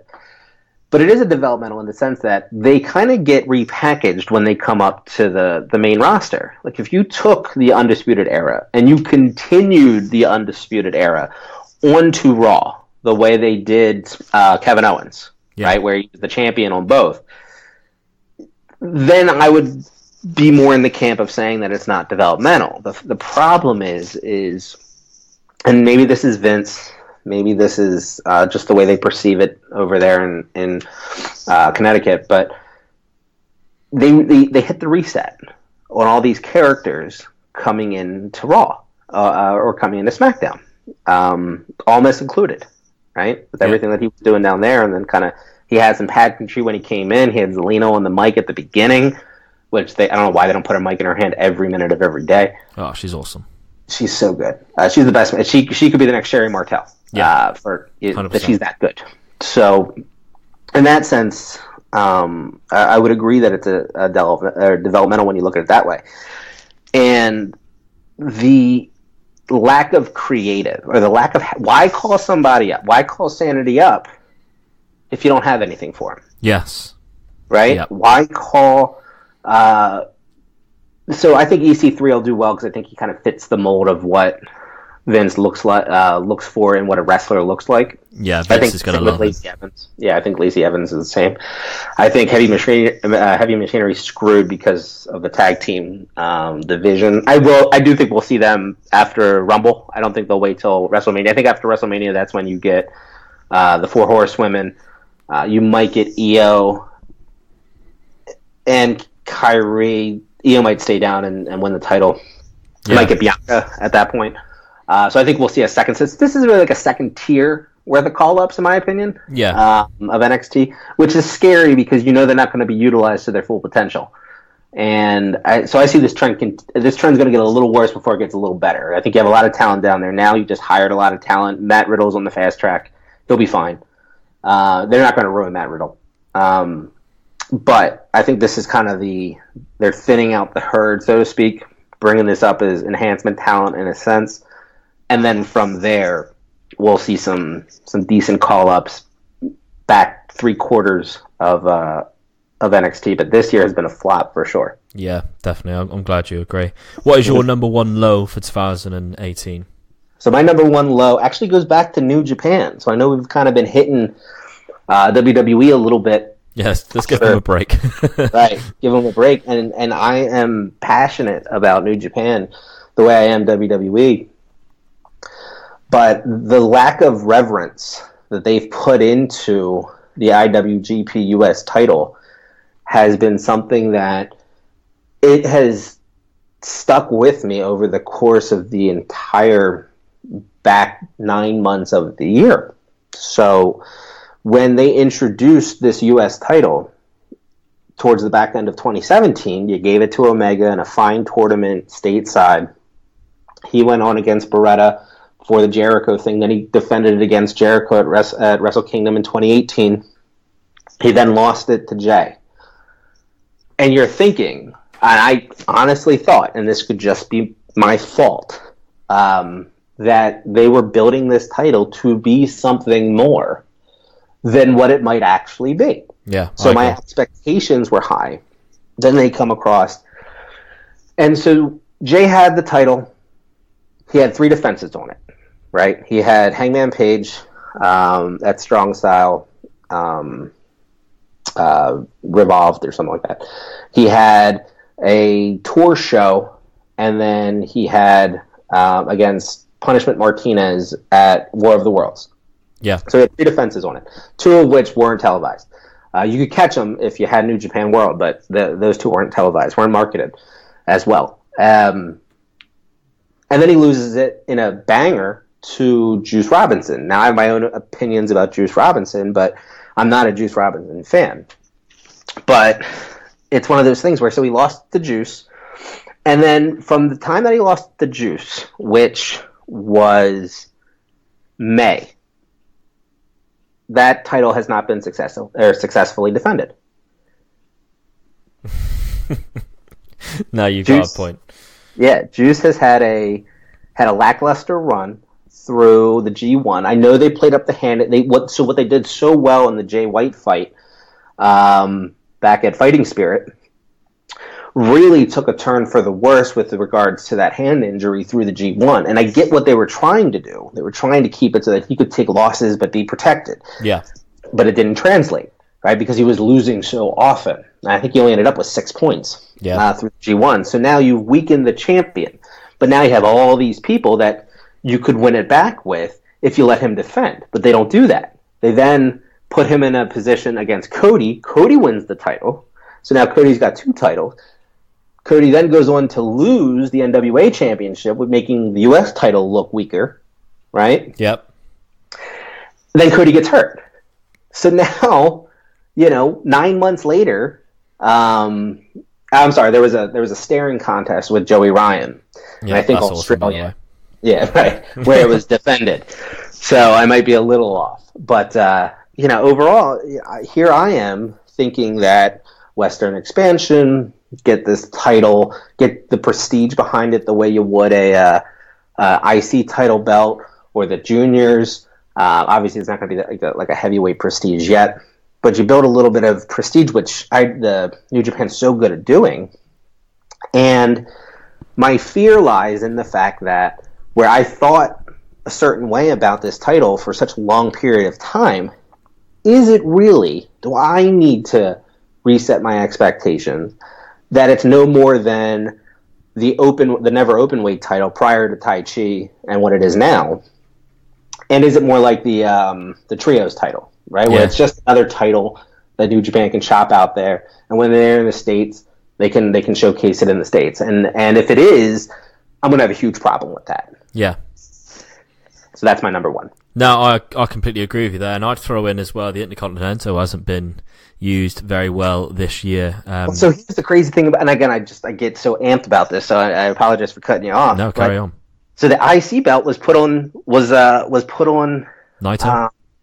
Well, it was put on Naito, but it was put on ice. Yeah. So they could build the U.S. title. Yeah. Right. But let me ask you, going into Wrestle Kingdom, although that belt's been on ice for 6 months, going into Wrestle Kingdom, which one do you care about more? Oh, 100% the IC title. The IC title. Yeah. So you can afford to do that with a prestigious belt as you build this secondary. Because it's got the history of like Nakamura, right? Holding and Tanahashi. And you have these two. But you shit booked Juice when he got the title. Cody, unfortunately, busted out his knee throwing out a t-shirt. Yeah. Right? And so now you're going into this, and so now they're rehashing that rivalry, the rubber match. Is that even a rubber? I think it might just be a rematch. Going into Wrestle Kingdom, and there is no interest whatsoever in the U.S. title, but the IC title that's been on ice for 6 months, well, that's all the rage, and what's going to happen there, and how's that all going to play out? Yeah. And so I just sit here, and it just pisses me off. Yeah. Not because I care that it's a U.S. title. You can call the title whatever you want, although I do think it's a pretty title. It's gorgeous. I've held it as well.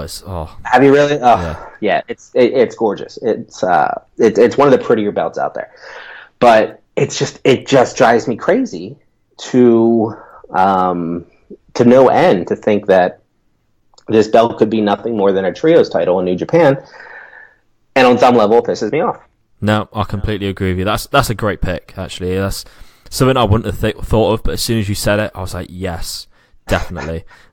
Great pick. Let's end on a massive high now. My number one pick for 2018, my top high for 2018, is the amount of unbelievable matches we have had this year. I touched on it a little bit before with the G1. We've mentioned quite a few of my favourite matches this year. The Taiji Shimori Hiromu match, the Almas Johnny Gargano match. But New Japan, especially, a lot of progress. I think of progress. Obviously, you're not an avid watcher of it, but there was an incredible tag team match between LAX and CCK, Chapter 80. And then they followed it up the next night with an almost just as good match with Aussie Arrow. And the amount of matches that I've seen this year compared to other years that have been like, I've gone, well, that's one of the best matches I've ever seen. The amount of times I've said that this year is too many, but it's only a good thing, obviously, because we're seeing great matches. NXT TakeOver usually has a match of the year candidate, at least one of them, maybe two, for every NXT TakeOver. And that's been the same this year. So for me, number one, I'm so happy to say that the amount of unbelievable matches, that is my number one pick.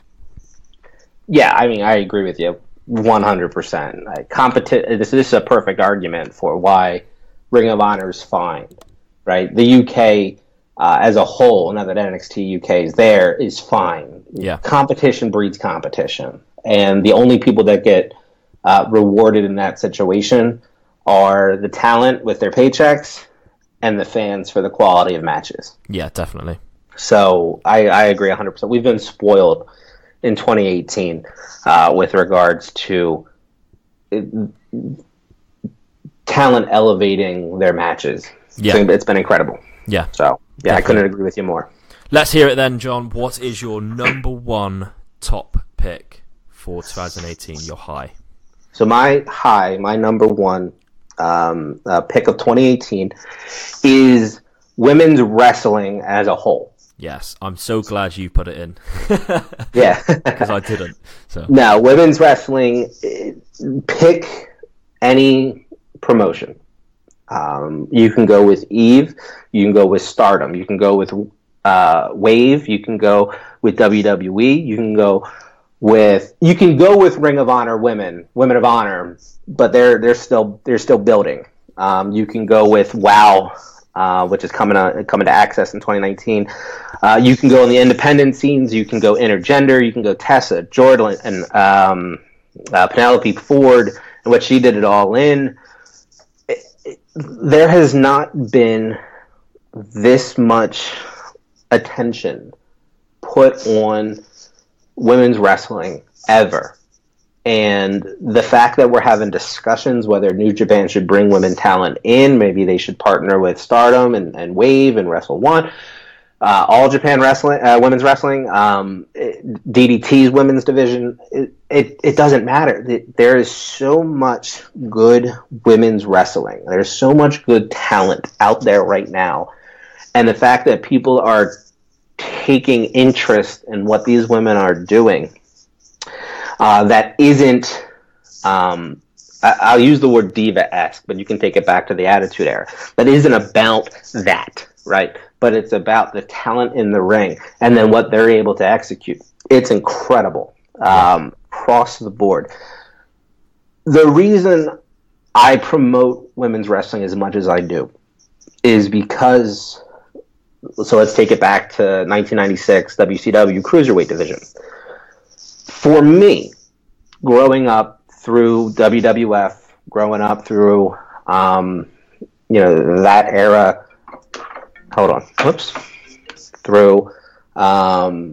through that era, there was one type of wrestling, right? Yeah. And so for me to be introduced to a cruiserweight division with faster paced, more flips, some high risk stuff, it satiated a side of me that I didn't know existed because there was variation. You take what the women are doing now. I don't care if they're running a match, an Iron Woman match. I don't care if they're doing a TLC. I don't care if they're running a 4-way elimination. They're going to throw a variation on it that you've never seen before. Yep.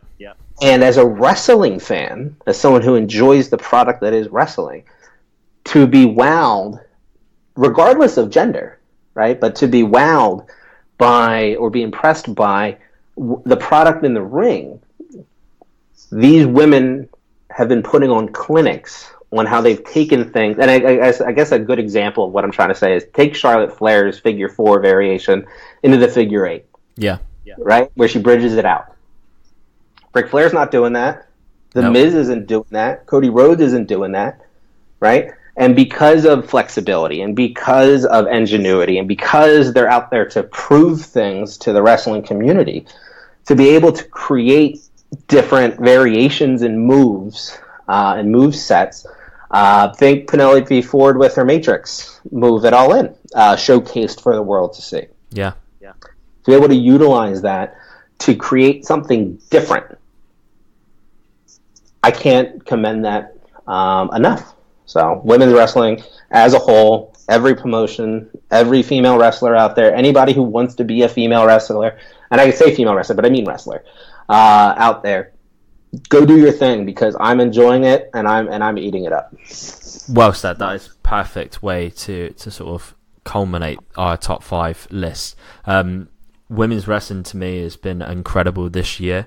One of my highs that I had to leave off was individual women's wrestler Becky Lynch, and how outstanding. Everyone knows Becky Lynch is a great wrestler, but the character, how she is basically took every fan. There's no one who doesn't like what Becky Lynch has done in the last sort of 6 months. She is the hottest thing in wrestling at one point, I'd say, this year, which is outstanding for a women's wrestler to begin with anyway. And I think we are honestly on the cusp of...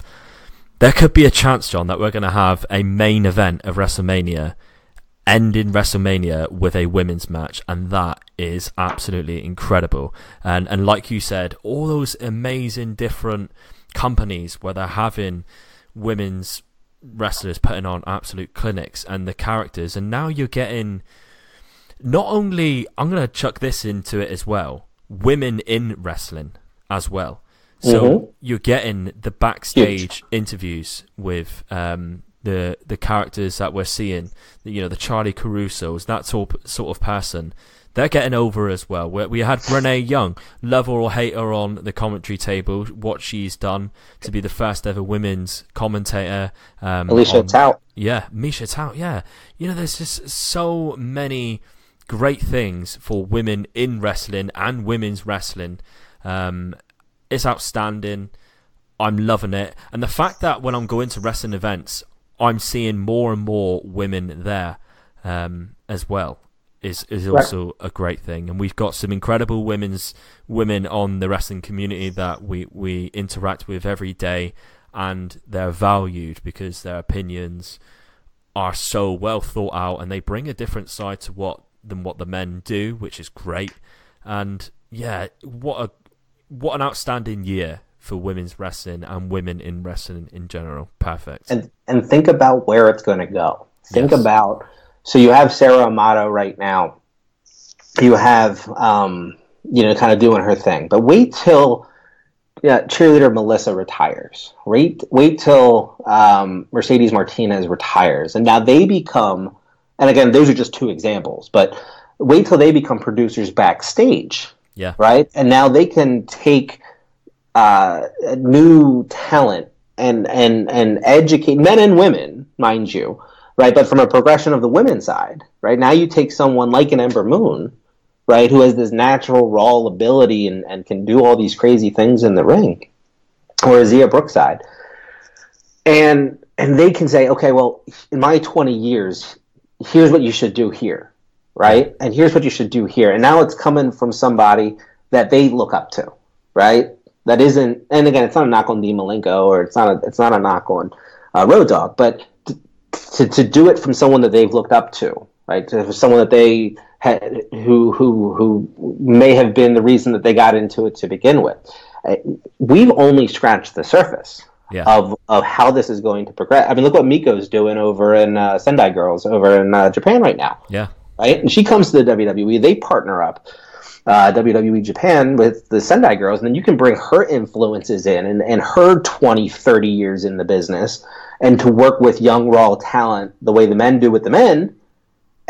Again, and not that it should be segregated. I mean, obviously, they can work with each gender. That's not my point. My point is that you're adding a wrinkle of development that wasn't there, that's not there now, outside of a couple, right? But as years progress and the decades progress, you know, you're going to be able to build this into something more than what it was. And it's so good right now. So, you know, the tremendous work out of everybody in that field. Yeah, definitely. 100%. Well, John, that is our list. What a great episode. I thoroughly enjoyed that. Did you enjoy that? Yeah, me too. I did. Thanks for having me on. Thank you very much for coming on and your continued support. Like I said in the introduction, all the way hour and 45 back, we've absolutely smashed the granny out of this. We've gone, you know, this is absolutely flown by. What I mentioned in the intro, you're a bit of a Twitter god with your tweets. I think that's a little bit of an over-exaggeration. Well, but I do have fun on Twitter. I do. Yeah, you're very good with the tweets. Where can people find you on Twitter, John? So on Twitter, I'm at Big Paws on a Pup. And I'm pretty much there 24/7. Yep, so give John a follow. You'll soon realise what I mean by calling him the Twitter god. It's not just me who calls him that, by the way. I've not just like brought that on him today. He's been called that many times before. But no, thank you very much for doing this end of year special. I think it went a lot better than what I even anticipated. That was great. I'm looking forward to 2019 in wrestling. I'm looking forward to getting you back on the podcast because I value your opinions, and I've thoroughly enjoyed speaking to you today. So thank you very much once again, John, for coming on. Hey, man, thanks for having me, and Happy New Year. Happy New Year to you too. Goodbye, everyone, and good night. Bang. What's up, IMLP, and you are listening to Wrestling Luke Omega podcast. Maybe, I think I fucked it up, but anyways, you should subscribe.